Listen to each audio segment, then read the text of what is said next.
Hello and welcome to another edition of Political Insider. I'm your host, Herald-Tribune political editor Zach Anderson.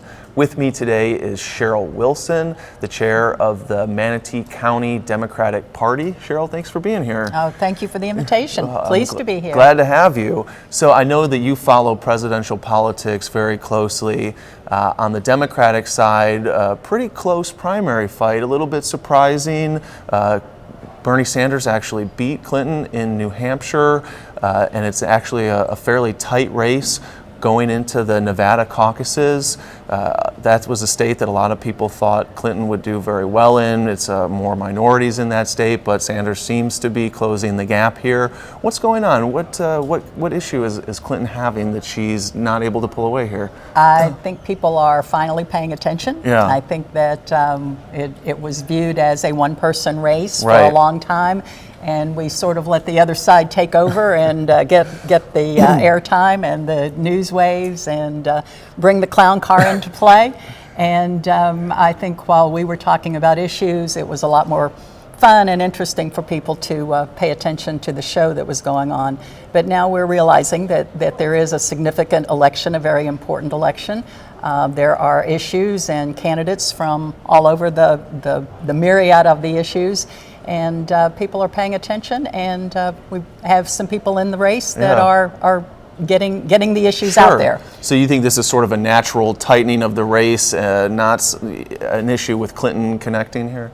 I think there are a lot of people who like to look at history, right, and like to say this is the progression that it takes.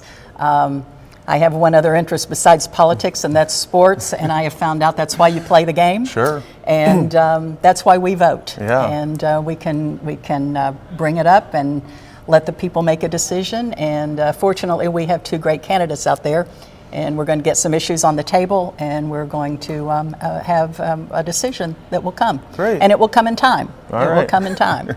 We'll see. Florida votes in about a month here. We'll see how the race is shaping up at that point.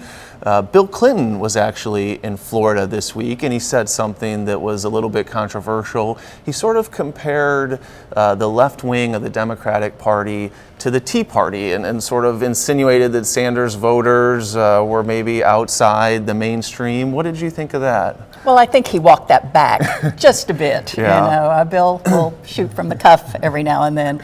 I certainly would not compare them to the Tea Party, because I wouldn't do that to these good people that have come into our party.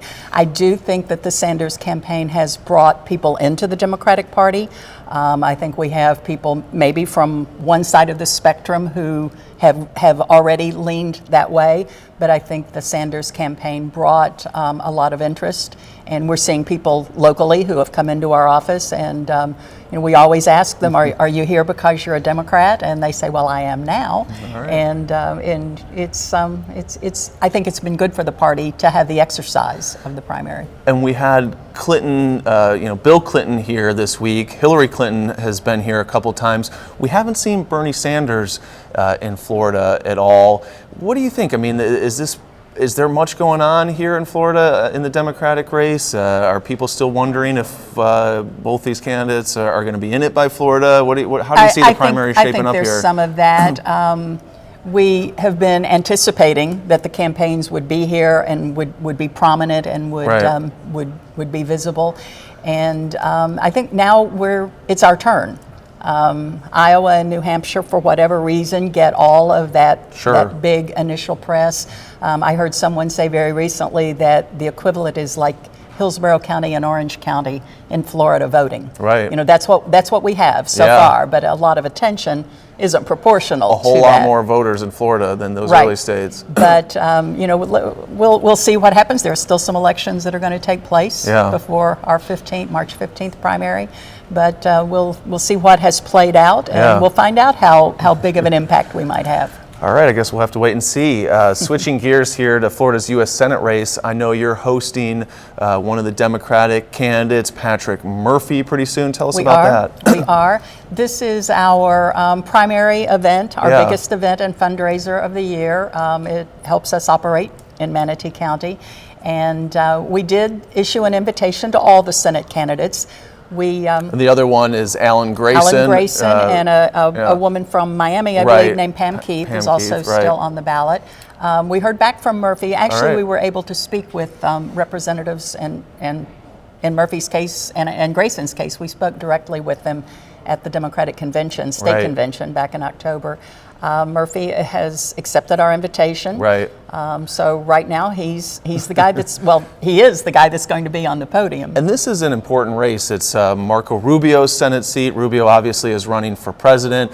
It's an open seat, considered a pure toss-up, really. So I know the Democrats are targeting it heavily. Republicans are very interested in it. It's a seat that could really decide which party controls the U.S. Senate. So you're glad to have one of these candidates here speaking to your voters? We are. We want to put the emphasis on it. You know, in Manatee County, we are very much the lesser registrations in party designation, but we stress to our voters that in that presidential race and in the U.S. Senate seat, our votes count. Sure. Our votes definitely matter. And there are some issues that appeal to Democrats in Manatee County that Senate race is going to be addressing.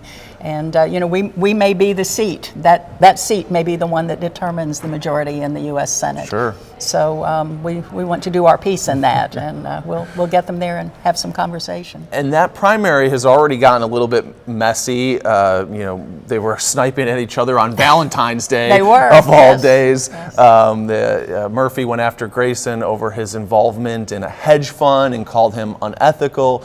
Grayson kind of returned the favor with a bunch of insults. Not a lot of love there on Valentine's Day. What do you think about the escalating tension in that race? It's unfortunate, but you know, you should read their emails. I'm sure you get a lot of them. Their emails go on and on and on. Similar to the presidential primary, I think we knew that it would have to come to the point where there was going to be some politicking going on. I think we are fortunate, again, in both races that we have been able to keep it issue focused for the most part, but we're getting down now to the game being played. Yeah. And I try to not read much more into it than that it's the unfortunate side or the ugly side of the politics. Well, we'll see how the race develops, and we'll leave it at that. Sheryl, thank you so much for being here. Oh, you're very welcome. All right. Thank you. Thanks for joining us for Political Insider. Please tune in again next week for another edition.